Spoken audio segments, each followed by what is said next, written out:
Is quitting drinking a trend, or is it something way, way bigger? National polls and surveys are showing a decrease in alcohol consumption amongst younger Americans, and I'm about to break down the 3 reasons why I believe this is.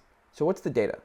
A 2024 Gallup survey found that the number of younger people that said that they drink went from 72% to 59% over the last 20 years. Additionally, a Bureau of Labor Statistics survey indicated that the amount of money that young Americans under the age of 25 spent on alcohol decreased 60% in the last 20 years, even after adjusted for inflation. So I've lived the last 14 months alcohol-free, and I've realized that it's not a trend. Why? Because it's a movement. And here are the 3 reasons why. Reason number 1, we value our health, and it's become increasingly clear that alcohol is a poison. On the physical side, there's really just the feelings you get when you drink alcohol. That could be things like headaches and hangovers, or just grogginess and being lethargic.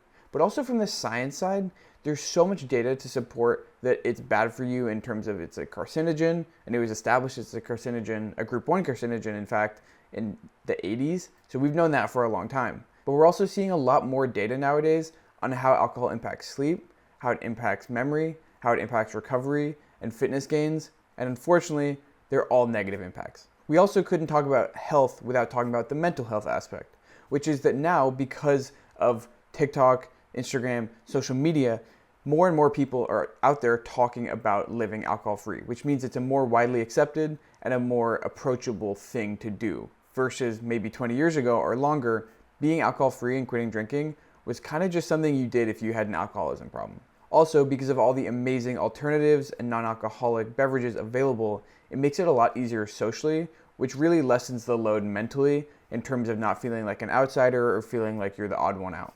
Reason number 2 is that the world is already a pretty negative place right now, and we just don't need those bad side effects from drinking alcohol.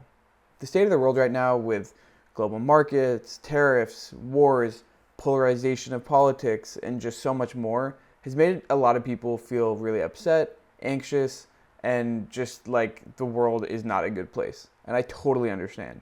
And so why would we want to consume this thing that gives us more anxiety, more shame, more embarrassment, and do things that we will regret the next day? It just doesn't make sense.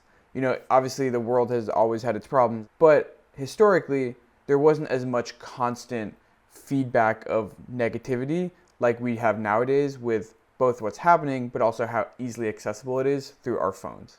Also, because of polarization, the fact that people are angrier, and I think there's a bit of a loss of in-person etiquette sometimes because of social media and phones.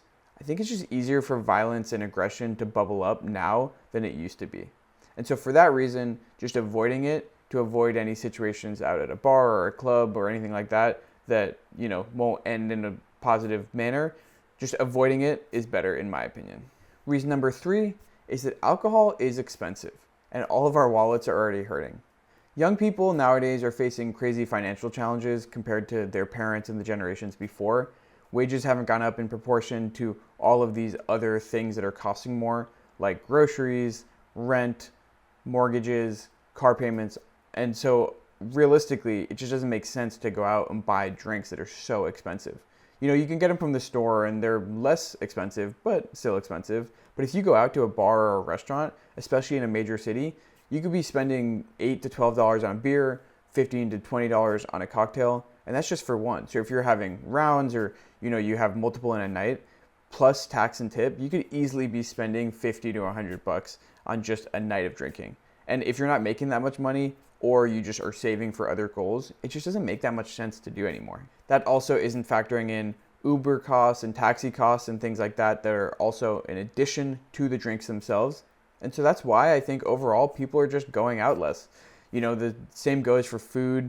It's cheaper to make your own food at home. It's cheaper to go and hang out with a bunch of friends at somebody's house instead of going out to a bar or a restaurant. And so I think all of these factors contribute to just people wanting to spend less on alcohol. So those are the 3 reasons why I think quitting drinking is such a powerful movement for young people. And I want to hear from you.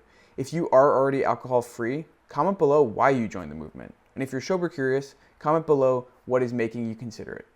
If you enjoyed this video, please subscribe to my channel for more alcohol free, sober curious, and self-improvement videos. Thank you for watching, and I'll see you on the next one.